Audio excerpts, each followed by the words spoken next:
আবারও পুলিশের জালে বহু বাংলাদেশি নাগরিক। প্রতিবেশী বাংলাদেশের সঙ্গে ভারতের সম্পর্ক ক্রমশ অবনতির পথে। ভারতে বেআইনি ভাবে থেকে যাওয়া বা অনুপ্রবেশ করা বাংলাদেশিদের ধরে ধরে ফেরত পাঠাচ্ছে কেন্দ্রীয় সরকার। এর মধ্যে বৃহস্পতিবার গভীর রাতে কোচবিহারের দিনহাটা রেল স্টেশন চত্বর থেকে 28 জন বাংলাদেশিকে গ্রেপ্তার করল দিনহাটা থানার পুলিশ। পুলিশ সূত্রে জানা গেছে 28 জন বাংলাদেশিদের মধ্যে 11 জন পুরুষ, 8 জন মহিলা এবং 9 জন শিশু রয়েছে। তাদের বাড়ি বাংলাদেশের কুড়িগ্রাম জেলায়। 2 দশক আগে তারা বাংলাদেশ থেকে হরিয়ানাতে এসেছিলেন। সেখানেই তারা বিভিন্ন এলাকায় কাজ করত। হরিয়ানায় তারা স্থায়ীভাবে থাকছিলেন। পুলিশ জানিয়েছে, সম্প্রতি বিভিন্ন রাজ্য ধরপাকড় শুরু হওয়ার পর ওই বাংলাদেশিরা সেখান থেকে পালিয়ে বিহারের গয়াতে চলে আসেন। এরপর সেখানেও পুলিশ অভিযান শুরু করে।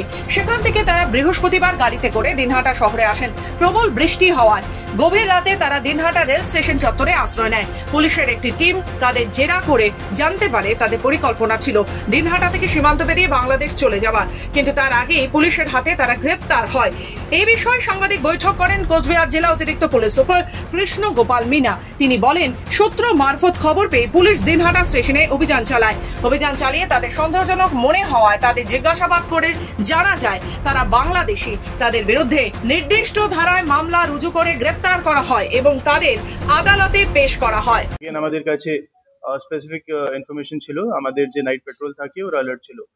তো কালকে ওরা দিনহাটা স্টেশনের কাছে কিছুজন ওখানে একটা ছোট ক্রাউডকে দেখতে পারলেন।